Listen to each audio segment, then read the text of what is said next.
What's growing on, gardeners? It's Saturday, November 4th, and it is a beautiful mid-fall afternoon here on the southeastern coast of North Carolina. And on today's video, I'm going to share with you 10, count them 10, things that I'm harvesting in my yard and garden right now, and you can in November as well. If you're new to the channel, please subscribe and hit the bell to receive new video notifications, and check out our Amazon store and spread shop links in the video description for everything I use in my garden and awesome custom designed apparel and other gear. Your support is greatly appreciated. This time of year can be very challenging for some of us, especially if you have seasonal affective disorder like I do. We just had our first frost the other day. We're setting our clocks back tomorrow, so the nights are about to get really long and the days really short, and it just seems like that we're going into some kind of long-term hibernation, and that can really weigh on us mentally. So for that reason, this time of year can feel like the end of something, and that can be really depressing. At least it was for me my entire adult life. But through a lot of work, I found ways to make myself look forward to this time of year. I have some incredible things that are now ready for harvest that otherwise wouldn't be during the heat of the summer. So by changing my mindset and finding some amazing things that get ready for harvest in November, I've been able to actually look forward to this time of year as the start of something new instead of the end of something. And I can't wait to show you what I'm harvesting right now, because you can grow all of these things that will be ready for you at this time of year as well. The first thing that I'm harvesting in November is my favorite fall fruit of all time, and that is the persimmon. This tree right here is my Asian Giambo persimmon tree, and it makes me look forward to fall every single year. Just look at this banana right here. This got absolutely smoked in the first freeze of the year just the other night. We got down to 30.7 degrees Fahrenheit. We got a frost, and as you can see, the leaves on this once beautiful banana are now burned. But this persimmon tree is a totally different story. That's because you actually want your persimmon fruits themselves to be frosted on, because that will help soften them up. You see, this is an astringent variety of Asian persimmon that can't be eaten until the fruits get soft like a bag of jelly. So they should actually be frosted on in order to help them soften up and sweeten up. And that is what makes the persimmon tree such an amazing fruit. Whereas most seasons come to an end when you get your first frost in the fall, the persimmon season just begins at the first frost. And that makes the persimmon the ultimate season extension, because it doesn't get ready until after your first frost. So it really makes you look forward to this time of year. Now, these fruits are mostly still hard because we only got down to 30 degrees. So it wasn't a hard freeze by any stretch of the imagination. However, this persimmon fruit back here is just starting to soften, and you know what? I think it's ready, so we can actually try and pick this. Now, last year I created a comprehensive guide on growing persimmons. It teaches you everything you need to know, so I will link to that down in the video description if you want more information. However, a quick summary of the persimmon is this. There are three types of persimmons: Asian persimmons, American persimmons, and Asian American hybrids that cross some of the characteristics of both. Asian persimmons, like you see right here, are much larger, generally self-fertile, and will be seedless basically if they don't become pollinated by anything. Now, American persimmons, on the other hand, are very small, they have a lot of seeds, and they generally require cross-pollination. Asian persimmons can be hardy down to zone 6 or 7 depending on the variety, whereas the American persimmons are usually hardy all the way down to zone 3. You can get the Asian American hybrids that are hardy down to usually zone 5A. They have the larger fruit of the Asian persimmon, and they have the cold hardiness of the American persimmon. So if you're below zone 6, you can grow the hybrid to get kind of the best of both worlds. Now, that being said, while I do love American persimmons, I think the Asian persimmon fruits are superior. That's why I grow Asian persimmons. And this is the monster fruit from my Giambo persimmon that you just saw me harvest. This is a non-astringent persimmon called Ichikike Jiro. These you can eat when they're still hard like an apple and underripe. However, they will get a lot sweeter and softer and more delicious if you let them fully ripen to feel like a squishy bag of jelly. The astringent varieties you have to eat when they're really soft. Now, this is the Giambo, and this is next to the Jiro persimmon that you see right here. You can see how large they are. Then we will compare that to this Fuyu persimmon that I just purchased at the grocery store today to make this video. So this was 79 cents at Trader Joe's. They're $1.79 at Lidl. They're $2 at Food Lion. They're outrageously expensive. And let me tell you, this grocery store fuyu is pretty much the worst persimmon you're ever going to have. It's very low quality. This Giambo will absolutely blow it away. And I think the Giro non-astringent persimmon is a whole lot better as well. I know that lots of people like the fuyu types, but you're only going to get food that's so good out of the grocery store because they pick them when they're so underripe so they don't get damaged in shipment. So now I'm going to cut this fruit open on camera, and I'm going to show you exactly why this fruit makes me look forward to this time of year more than anything else. Oh baby, just look at that. That is soft, that is juicy, and I just know this is going to be absolutely incredible. I cannot believe that anything this delicious comes off of a tree. This may be the most delicious fruit on earth. This tastes like a cross between peaches, mangoes, honey, and cinnamon. It is just absolutely insanely good. You simply have to be growing a persimmon. You absolutely have to. It is one of the greatest foods on the face of the earth. It will make you look forward to this time of year, and they are so easy to grow. They are almost free of pests and diseases here in North America. The only thing that wants these are the squirrels and the rabbits. The second plant that I harvest in November every single year that makes me look forward to this time of year is the Feijoa, or the pineapple guava. Now, this is a very unique plant. It is actually not a guava at all. It is part of the myrtle family, and it has a very unique fruit that tastes like nothing else I've ever had. And the interesting thing about this plant is the fruit will drop to the ground when it is ripe. You'll see underneath the plant here, the ground is littered with the fruit of the plant. They start dropping here in North Carolina in October, and they keep dropping all throughout November until the crop has exhausted from the plant. Here you can see there's still some fruit that's hanging on. That will still be astringent and hard. You can't eat it until it falls to the ground. So I'm going to pick up a couple of these fruits. Now, out of all the things that I grow in my yard and garden, this Feijoa tree is probably the easiest thing that I grow. It is literally zero maintenance. I've never even pruned the thing, although I probably will have to this year because it's starting to grow into the house. Now, as you can see, it is planted up against my foundation. This has very small roots, so it does make a good landscaping or foundation planting. This tree, when it's mature, is hardy to about zone 7B. Because you can plant it up against the warm wall of your house, this is probably growable in a protected area in zone 7A. Now, here is what the fruits of the bush look like. These are small fruits, and the reason why they're so small is because this is a seedling variety. It is not a named variety. You can get named varieties that have much larger fruits. Some of them are not self-fertile. They require cross-pollination. This one is self-fertile. Many of the named varieties are also self-fertile. And here is what the fruit looks like. And there you can see the fruit right there. It's a very tropical tasting fruit. It tastes a lot like pineapples. The skin is very tart. Some people don't like eating the skin because it's a little bit tart. The inside of the fruit is very sweet. It's kind of the consistency of a pear, and it tastes like a tropical pear mango. Very delicious. I call it nature's Sour Patch Kid when you eat it with the skin on because it's that perfect blend of sweet and sour. Plant number 3 that I harvest in November are my smaller fruited sour citrus trees. Now, what you see right here is a key lime, and right here, this is my variegated pink lemon. And all of these start maturing for me generally in early fall. Now, when it comes to growing citrus, there is a general rule of thumb that is not always 100% accurate.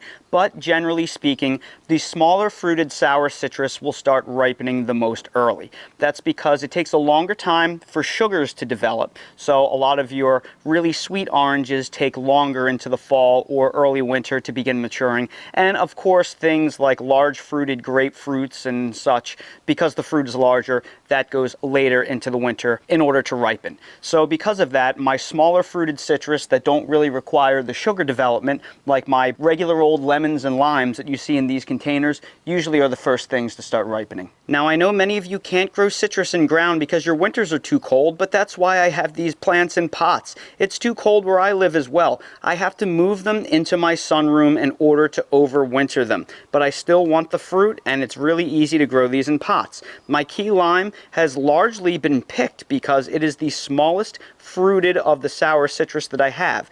Whereas my Eureka lemon, which has larger fruit, is just starting to ripen. And you'll see that's right next to my in-ground Meyer lemon. The Meyer lemon is a natural hybrid cross with a Satsuma, so the fruits are larger, sweeter, and juicier. That's why they aren't ready yet, but my sour citrus that you see right here is. So I'm going to harvest one of those monster lemons back there that is clearly ready. And right here you can see the variegated pink lemon. Now this is actually no different than a Eureka lemon that you could buy at the grocery store. It is a mutation that makes the outer skin variegated with the green and the inside pink, but it actually tastes exactly the same, except because it's homegrown, it's a whole lot fresher and juicier than the old dried out junk you get at the grocery store. You can see how this is just dripping juice everywhere. You're not going to get that from a grocery store lemon. I mean, just look at that. Absolutely gorgeous, perfect looking. The only difference is I'm not going to taste test this because it is a straight up lemon. What the heck. It's actually not bad. It tastes a whole lot better than something you get from the grocery store. A lot less acidic. Still make you cough, but I'm telling you, better and fresher than grocery store fruit for sure. That concludes our fruits that I'm harvesting now, so now let's get into our veggies. And crop number 4 is kale. Now kale I actually grow here 365 days a year, but I can't harvest them in the summer because it is just too hot. The heat and humidity ruin the kale. It makes the leaves very tough and unappetizing, and then the cabbage white butterfly and all of the moths and the caterpillars come in and it destroys the kale. So what I do is when the kale becomes basically inedible and the pests come, I actually strip off all of the leaves. And that's why you see these really long stalks right here. They have actually had all of the leaves stripped off. So once you strip off the leaves, the pests have nothing to get to and they actually go away. Then when the weather starts cooling down again in September, I hit them with a higher nitrogen fertilizer. That will make these stalks re-sprout leaves, and then come October and November, I can start harvesting my kale again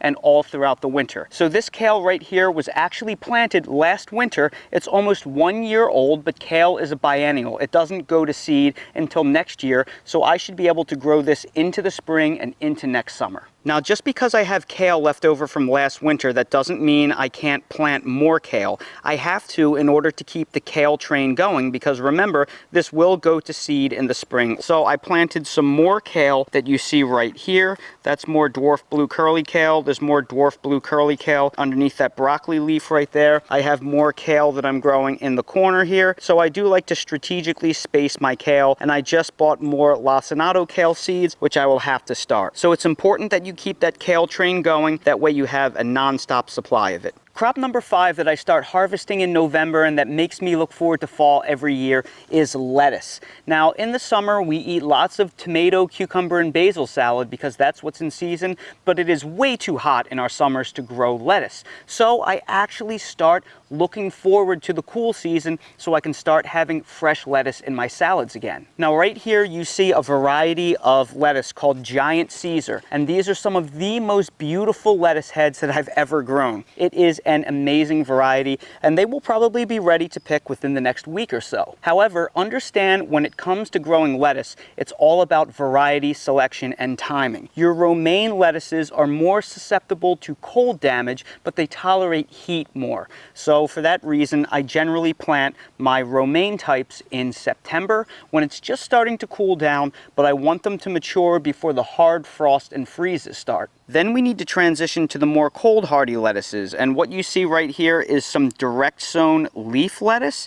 I forget the name of this variety. I'll place it above this video right here so you can see it, but it is just starting to come up in rows. Generally, the leaf lettuces that don't form very large heads and that have a lot of red in them, they tend to be a lot more cold tolerant. So romaine I usually can't grow out in the open in my garden all winter long, but these leaf lettuces I can. So no matter what time of the year it is, you can always grow some type of fresh salad in your garden. Whether that's tomato, cucumber, and basil salads in the summer, whether it's your romaine lettuce salads in the fall, or whether it's a kale salad in the winter, there is something fresh you can always grow. Crop number 6 are leeks. Now, leeks can be in virtually any video that I make on what I'm harvesting now because I grow leeks 365 days a year. I grow a variety called King Richard, and that is a leek that is both cold tolerant down to probably zone 7, maybe even further, and it easily tolerates the heat of our summers here in the southeast, and it gets pretty hot here in the southeast. But the good news is there are lots of other leeks out there that tolerate extreme cold, like blue soleils. That's something you can grow down to zone 5, maybe even colder, and overwinter in snowpack. People grow them all year long in Vermont without any kind of damage. And if you live in someplace really extreme in terms of heat, consider to give yourself some shade cloth and you should be able to grow leeks in the summer as well. Now, the biggest question that I get from people is exactly what the heck do I do with a leek? Well, that's kind of like asking, what do I do with an onion, or what do I do with garlic? What you do with a leek is you effectively peel it, like you see right here.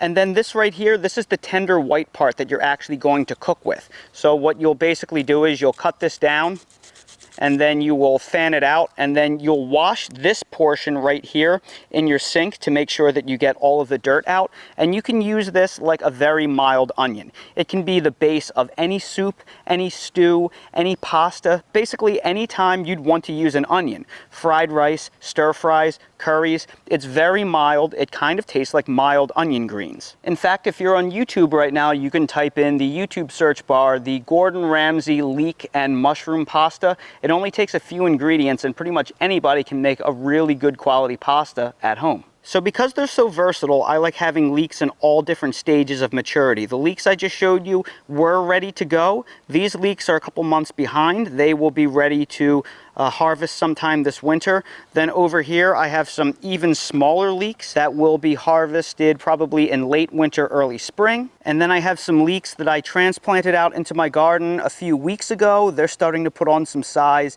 These will probably be ready in early spring. And in my sunroom I have more leeks that I just germinated. They're tall blades of grass and they will be ready to transplant out probably in 3 to 4 weeks. So it's great to have a 6-pack or 2 of leeks ready for transplant that you sow into your garden every 4 to 6 weeks or so you have a constant supply. And that brings me to crop number 7 that I'm harvesting in November, and that is bunching onions. Now, the typical onions that we're used to, we harvest for the large bulbs and then we chop them up and we cook them.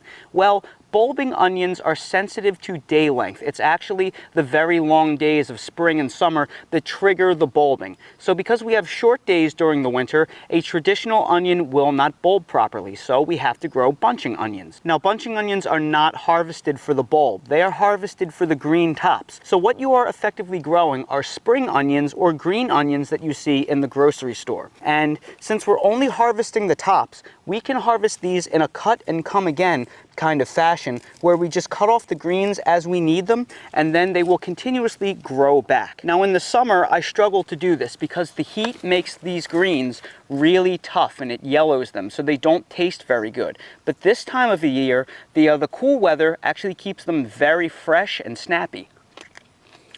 It may be kind of strange watching someone eat green onions on camera, but when you grow them yourself they are so light and delicate. Really delicious. Now here in zone 8A, I can continuously grow these all winter. We've gotten down to 14 degrees Fahrenheit and I've never seen where a bunching onion would get killed. Even if they were to get a little bit damaged and bronzed from the cold, they will grow back if you cut them back and you hit them with a higher nitrogen fertilizer. As long as the roots inside stay alive, they will continue to grow and grow and grow. And if you don't have brutally hot summers like we do, you may be able to grow them all throughout the summer as well. So for this reason, I always like having some bunching onions growing in my garden, and if these start to get older and tired and tougher, you just replace them with newer seedlings. And crops 8, 9, and 10 are the cold tolerant herbs oregano, thyme, and cilantro, and all of these struggle to some degree in my very hot summers in my climate. Oregano is a very cold hardy herb. It grows outside all year unprotected here in my zone 8 climate. And where it does very well in the winter, the fall, and the spring, it's actually the summer here that's the problem. It is so hot here and the sun is so intense that it causes the oregano plant to go into flower, and the heat scorches pieces of the oregano. Even when I move it into the shade, it's just too hot and humid here. And what you see here is all dieback on the oregano. And that doesn't happen from the cold weather, that happens from the heat. So what I have to do is I have to prune this back and reshape it and remove all of the dye off from the heat, and then it starts recovering when it cools down, and it gets lush and beautiful again in the winter time. So while I am able to eat off of this plant all year long, I definitely get less of a harvest in the summer because of all the heat damage. This oregano plant, believe it or not, is 6 years old. I bought it the week I moved to North Carolina, and it's been in this fabric grow bag ever since, and I just cut it back every single year, give it fertilizer, and it grows back. This is a perennial source of food for me. Ditto for my thyme plant. I planted this when I moved into my house 5 years ago as a little tiny plant from either Lowe's or Home Depot, and it has taken over half of this raised garden bed. Now, this German thyme plant is supposedly hardy down to zone 5, and as a result, it takes no damage at all in the cold here. But the summer really beats it up. It sends it into flowering, it makes it bolt, and as a result, it really goes into decline. It does not like the heat here, and you'll see dieback all over the place. It almost looks like bald spots, bald patches. That is damage from our hot summers. So again, what I do is I cut it back at the end of the summer, and it is starting to regrow. And everything is looking lush and green and beautiful right now, so it is really nice to be able to enjoy my very healthy, lush green thyme plant once again, because in the summertime it just goes into decline, and this is when it comes back to life. And the last plant is cilantro, or as many countries call it, coriander. In the United States, we call the leaves of the coriander plant cilantro and the seeds coriander, but in many other countries they just call the leaves and the seeds coriander. But for purposes of this discussion, it's the same thing. Now, cilantro is by far the most heat-sensitive thing that I know of. This bolts at a moment's notice, so I can only grow it here in the cool season. And again, in zone 8A, I've never found a cold temperature that damages or kills the cilantro. This stuff is basically bulletproof to the cold right here. Now, the plants you see right here actually are volunteers that germinated from last year's seed. Every year I let my cilantro plants go to seed and reseed the ground, and then they sit there all year buried in the soil, just waiting for things to cool off again. So when these started coming up, I knew it was time to sow my own cilantro seed, and you're finally starting to see some germination there. You're seeing some germination here. The cilantro plants that I planted are finally coming up. Now, I know some of you folks watching this may have that genetic anomaly that makes cilantro taste like soap for whatever reason, so you may be wincing at this, but for everybody else, cilantro is one of those things that we need to wait until it's nice and cool out to grow. It's too sensitive to the heat, and there are just so many wonderful things that you can make with cilantro. You can make fresh salsa, you can make guacamole, you can make chimichurri, you can make a whole host of different salads. You can make that green goddess dressing. There's just incredible uses for it. So this time of year, I really get cravings for tacos. So taco night winds up being practically every night for a few weeks because I want cilantro so badly, and I finally have it in my garden. And that right there are the 10 things that I'm harvesting most in early November in my garden. However, this video is a little bit different than most because, generally speaking, I'm usually further south and more coastal with milder winters than most of the folks that watch my videos. So as a result, my garden is usually ahead of the average viewer. But this is one of those different videos where, because my summers take a longer time to cool down than most of my viewers, my fall crops are actually behind.